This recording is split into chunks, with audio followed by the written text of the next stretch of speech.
खुलुमबाय बे समाव बडोलेण्ड इंखं टेलिभिजननि स्टुडियोआव आं मिथिका नार्जारी दिनै फुंबिलिनि गाहाय रादाबफ्राव दङ। रुपहि ओनसोलनि गुबुन गुबुन आफादनि दैदेनगिरि आरो मेलेमजिबिफोरा रुंसारि स्वयं सिंह बसुमतारीनि नखराव खौरां लाहैदों। जनायाव सानथामनि हाबाफारिजों मिसिं अलिम्पिक 57थि बागानपारा बाथौ फोरबोआव मेसे समाजारि आफादा हारिमुआरि मोसानाय दिन्थिफुंदों। गवालपारानि दलगमायाव गंसेनि न'आ अर खामदों। बाक्सायाव मैदेरनि गाग्लोबनायाव सासे सुबुंनि जिउ खहा। दानिया फैदोनि आबुं रादाबाव।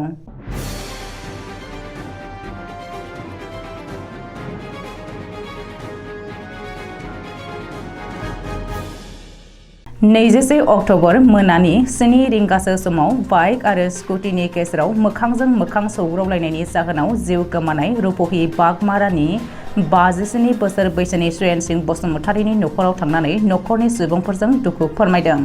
मख'नो गोनांदि स्वयं सिंह बसुमतारीया बड'लेण्ड सोमावसारनाय समनि सासे एबसुनि गोख्रों मावथिमोन। बै समनिफ्रायनो थैनाय समसिम बर' हारिनि एबा रायजोनि थाखाय मोजां हाबा मावबोदोंमोन रुंसारि स्वयं सिंह बसुमतारीया। रुपहि ओनसोलनि बै समनिफ्राय जयै रायजोनि खामानि मावलायग्रा लोगो रुपहि आरो सालबारिनि समाज सिबियारि शरद स्वर्गयारी, सालबारि गोजौसिन गेजेर फरायसालिनि लोगो फोरोंगिरि पनितर बसुमतारी, सालबारि हिनजावसा गोजौ फरायसालिनि लोगो फोरोंगिरि जितेन बर', रुपहि प्राइमारि बर' थुनलाइ आफादनि आफादगिरि दैमालु खेरखातारि, खुस्रातारि गुदि फरायसालिनि आज्रा मोननाय फोरोंगिरि रतन खेरखातारि, गुदि फरायसालिनि फोरोंगिरि सजन बसुमतारी मोना जयै थांनानै लोगो हमहैदों दुखुथिया नखराव। धेमाजि जिल्लानि जनायाव हादर नाङारि गेलेगिरिफोरा गुबुन गुबुन मिलिं ओनसोलनि गासै गं 15 जिल्लानिफ्राय फैनानै 1500 गेलेगिरि हिनजावसा आरो हौवासा बाहागो लाहैदों। माहारियारि गोग्लैसोनाय ओनसोलनि गेलेग्राफोरखौ फोजाखांनाय थांखिजों दुलाराय मिसिं फरायसा आफाद एबा TMPKनि मोनसे थांखि, बेनो जादों 2023 मायथाइनि मिसिं अलिम्पिक। गिबि खेबनि थाखाय जादों बे मिसिं अलिम्पिकआ। मिसिं माहारियारि आफाद TMPKनि बानजायनायाव खमैबो 1 दाननिफ्राय गिबियाव गामि ओनसोलनिफ्राय दखरा जिल्ला गेलेहोनानै देरहासार जानायफोरखौ सायख'नानै बुधबारनिफ्राय सानथामसिम मिरु TMPKनि बानजायनायाव जनायनि पबा पल ग्राउन्ड आरो मुरखंसेलेक फरायसालिमानि गेलेग्रा फोथाराव जागायो मिसिं अलिम्पिक 2023। गुबैयै 16 आरो 19 बोसोर सिंनि हौवासाया बे अलिम्पिक गेलेनायजों लोगोसे देरहासार जानानै सायख'जाखांनायनि उनाव हादर नाङारि गेलेनायाव बाहागो लागोन। मिरु मिसिं फरायसा आफादनि बानजायनायाव जानाय मिसिं अलिम्पिकआव 100 मिटार खारनाय शट खुबैनाया मिसिं हारिनि आगुनि गेलेहोनाय जादों।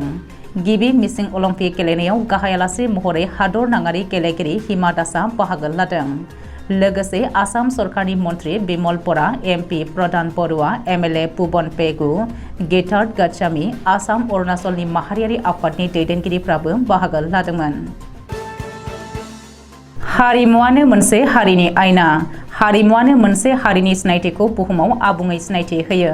बेबायदिनो नेपाल रायजोआव रायजो जाबाय थानाय मेसे एबा बर'फ्रा बाक्सा जिल्ला बागानपारायाव हांख्रायनाय लेखा 57थि बाथौ फोरबोआव गावसोरनि हारिमुखौ दिन्थिफुंनो बाहागो लाफैनायखौ नुनो मोन्दों आरो गावसोरनि हारिमु दिन्थिफुंनायजों लोगोसे बड'लेण्ड रायजोनि मेथाइ रोजाबगिरिफोरनि रोजाबनाय केसेटनि मेथाइजों मोसानाय दिन्थिनायखौबो नुनो मोन्दों।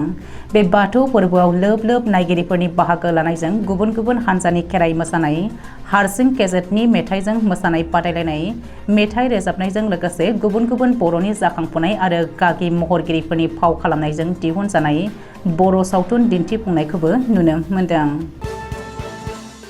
गवालपारा जिल्लानि दलगमा ओनसोलाव बुधबारनि फुंबिलि समाव मोब्लिबारि सर्ट सार्किटजों गासै गंसेनि न'आव अर खामदों।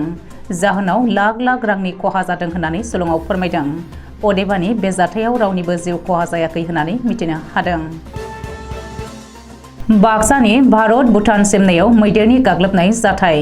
आबादारिफोरा जोबोद खस्थ'नि गेजेरजों बोसोरनि मुथासे ओंखामखौ बुथुमनो नारा नाथा नाजादोंब्लाबो फारसेथिं मैदेरा आदार नागिरनानै सुबुं थानाय ओनसोलफोराव फैनानै सुबुंनि न' बां सिफायनायजों लोगोसे गोबां आबादारिफोरनि माइ आबादजों लोगोसे गय, थालिर आरो गुबुन गुबुन आबादफोरखौ जानानै सिलिंखार खालामनायखौ नुनो मोनगासिनो दङ। बेबायदिनो बाक्सायाव थांनाय मंगलबारनि हराव मैदेरनि गाग्लोबनायाव फिन सासे सुबुंनि जिउ खहा खालामनायखौ मिथिनो हादों।